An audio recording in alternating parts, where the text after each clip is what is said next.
Chapter 13 stony हिल। Gun club के सदस्यों द्वारा टेक्सास के नुकसान के लिए किए गए चुनाव के बाद से अमेरिका में हर कोई, जहां हर कोई पढ़ना जानता है, ने फ्लोरिडा के भूगोल का अध्ययन करना अपना काम बना लिया। इससे पहले कभी भी पुस्तक विक्रेताओं ने इतनी सारी किताबें नहीं बेची थी, जैसे बर्ट्राम की फ्लोरिडा में यात्राएं, रोमन की ईस्ट एंड वेस्ट फ्लोरिडा का प्राकृतिक इतिहास, विलियम्स की फ्लोरिडा की सीमा और क्लेलैंड की ईस्ट फ्लोरिडा में गन्ने की संस्कृति। इन पुस्तकों के नए संस्करणों की आवश्यकता थी। उनके लिए काफी उत्साह था। बार्बिकिन को पढ़ने से बेहतर कुछ और करना था। वह अपनी आंखों से देखना चाहता था और कोलंबियाड की जगह चुनना चाहता था। इसलिए बिना एक पल गंवाए उसने दूरबीन के निर्माण के लिए आवश्यक धनराशि कैम्ब्रिज वेधशाला को सौंप दी और एल्बनी की ब्रैडविल एंड कंपनी के साथ एल्यूमिनियम प्रोजेक्टाइल बनाने के लिए एक अनुबंध किया। फिर वह जेटी मैस्टन, मेजर अल्फिंस्टन और गोल्डस्प्रिंग मैन्युफैक्चरी के मैनेजर के साथ बाल्टीमोर से निकल गया। अगले दिन चारों साथी न्यू ऑरलियंस पहुंच गए।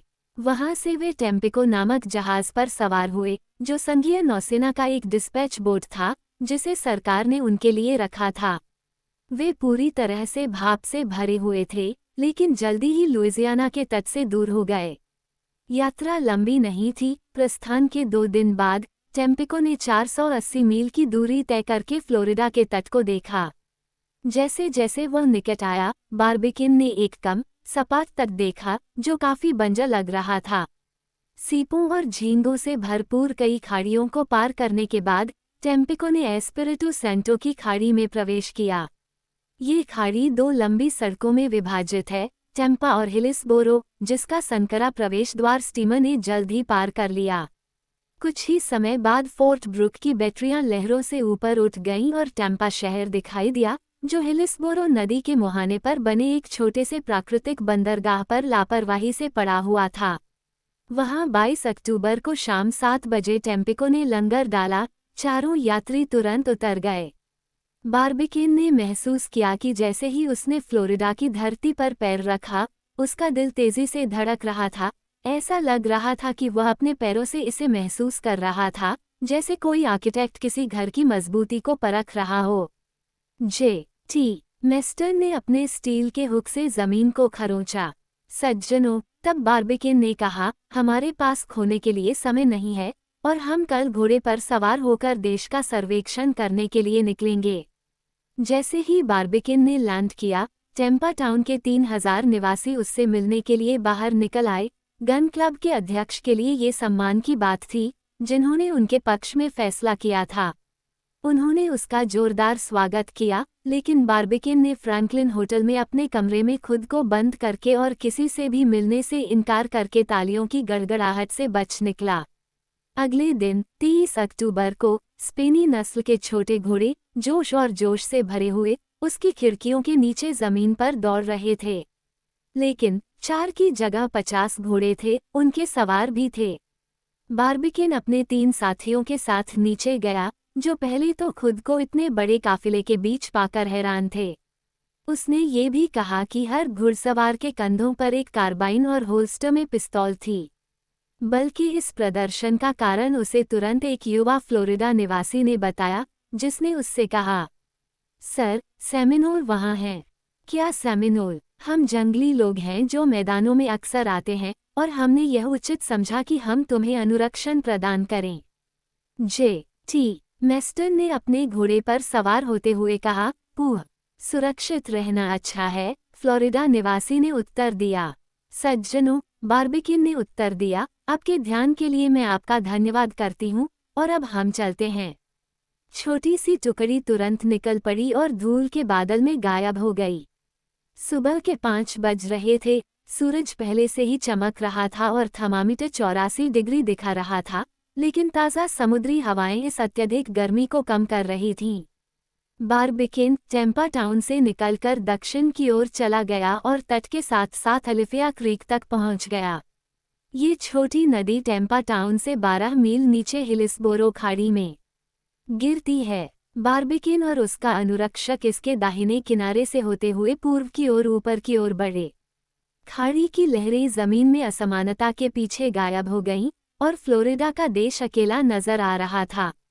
फ्लोरिडा 2 भागों में विभाजित है। उत्तर की ओर वाला भाग अधिक आबादी वाला और कम परित्यक्त है, जिसकी राजधानी तल्लाहासी है, और पेंसाकोला संयुक्त राज्य अमेरिका के प्रमुख समुद्री शस्त्रागारों में से एक है। दूसरा अटलांटिक और मैक्सिको की खाड़ी के बीच स्थित है, जो केवल एक संकीर्ण प्रायद्वीप है जिसे गल्फ स्ट्रीम की धारा ने निगल लिया है, एक छोटे से द्वीप समूह के बीच खोई हुई भूमि की एक छोटी सी जीभ, जिसे बहामा चैनल के कई जहाज लगातार दोगुना करते हैं। यह महान तूफानों की खाड़ी का अग्रिम प्रैरी है। इस राज्य का सतही क्षेत्र 38,033,267 एकड़ है, जिसमें से एक को 28वें समानांतर से परे स्थित और उद्यम के लिए उपयुक्त चुना जाना था। जैसे जैसे बार्बिकिन आगे बढ़ता गया, उसने जमीन की संरचना और उसके विशेष वितरण की सावधानीपूर्वक जांच की। फ्लोरिडा, जिसे हुआन पोंस डे लियोन ने 1512 में पाम संडे के दिन खोजा था, को सबसे पहले पास्का फ्लोरिडा नाम दिया गया था। यह अपने सूखे और बंजर तटों के साथ उस पदनाम के लिए बिल्कुल योग्य था। लेकिन तट से कुछ मील की दूरी पर जमीन की प्रकृति धीरे धीरे बदल गई और देश ने खुद को अपने नाम के योग्य दिखाया। मिट्टी को खाड़ियों, नदियों, जलमार्गों, तालाबों और छोटी झीलों के नेटवर्क द्वारा काटा गया था। इसे गलती से हॉलैंड या गुयाना समझ लिया गया होगा, लेकिन जमीन धीरे धीरे ऊपर उठी और जल्द ही अपने खेती वाले मैदानों को दिखाने लगी, जहां उत्तर और दक्षिण की सभी सब्जियां पूरी तरह से उगती हैं।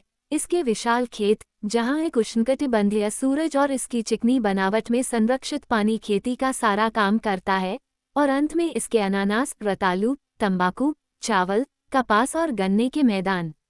बार्बिकेन मैदान की क्रमिक ऊंचाई पाकर बहुत संतुष्ट दिखे और जब जे.टी. मेस्टर ने उनसे इस विषय पर सवाल किया, मेरे योग्य मित्र, उन्होंने कहा, हमारे लिए यह बहुत ही हितकर है कि हम अपने कोलंबियाड को ऊंची भूमि पर उतारें। चांद के और करीब जाने के लिए। गन क्लब के सचिव ने आश्चर्य से कहा।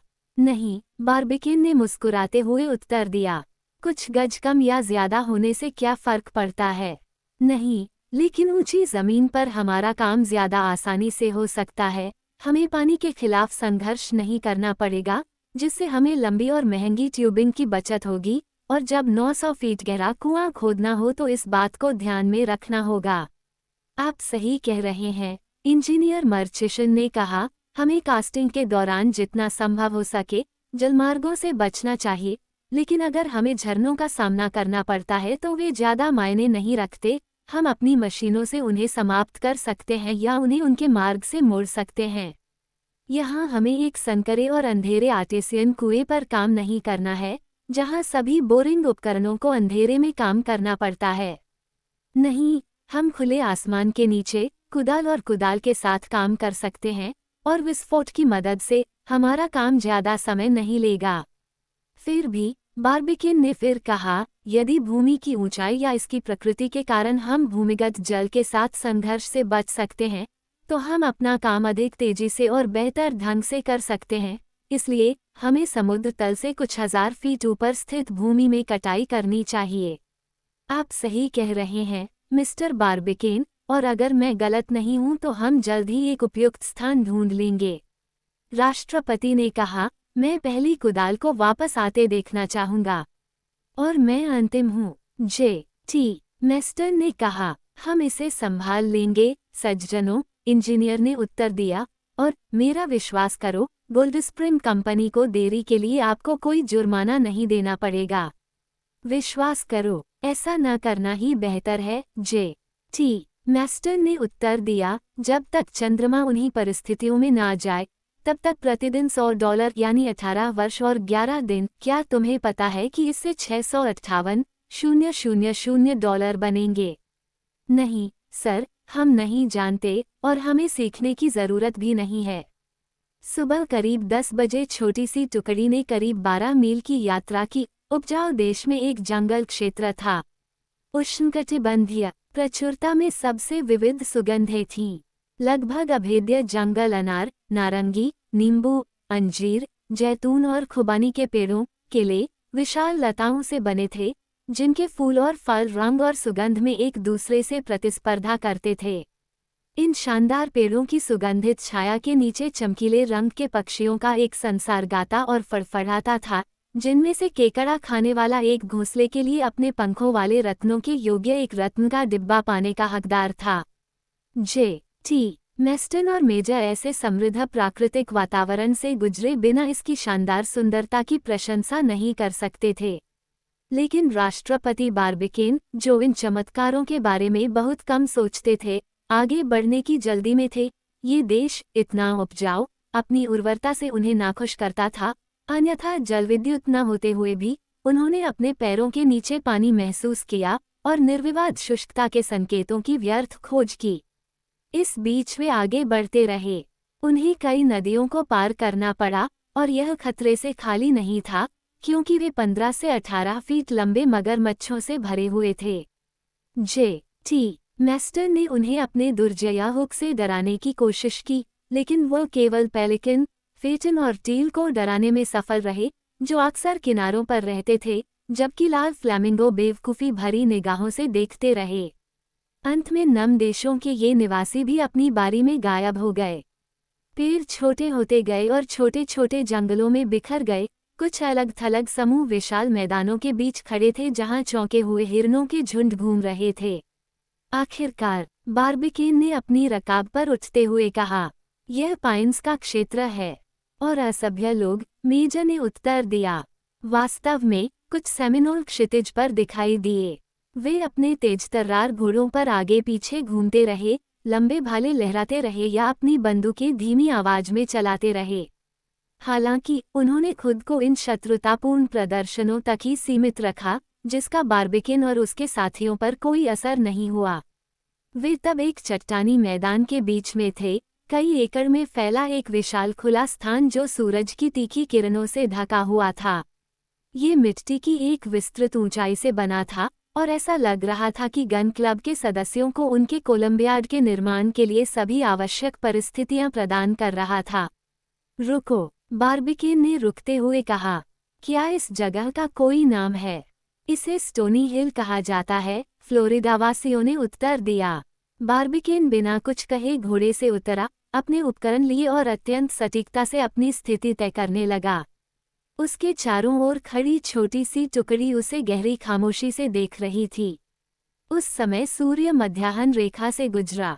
कुछ समय बाद बारबिकेन ने अपने निरीक्षण का परिणाम तेजी से नोट किया और कहा, ये स्थान वाशिंगटन मध्याह्न रेखा के अनुसार अक्षांश 27 डिग्री 7 तथा पश्चिम देशांतर 5 डिग्री 7 पर समुद्र तल से 1800 फीट ऊपर स्थित है। मुझे लगता है कि इसकी बंजर और पथरीली प्रकृति के कारण यहाँ हमारे उद्यम के लिए हर तरह की अनुकूल परिस्थितियाँ हैं, इसलिए हम यहाँ अपनी पत्रिकाएं, कार्यशालाएं, भट्टियाँ और कामगारों की झोपड़ियाँ खड़ी करेंगे, और यह ठीक इसी स्थान से है। उन्होंने अपने पैर से उस पर मुहर लगाते हुए कहा, स्टोनी हिल की चोटी, जहाँ से हमारा प्रक्षेप्य सौर दुनिया के क्षेत्रों के लिए रवाना होगा।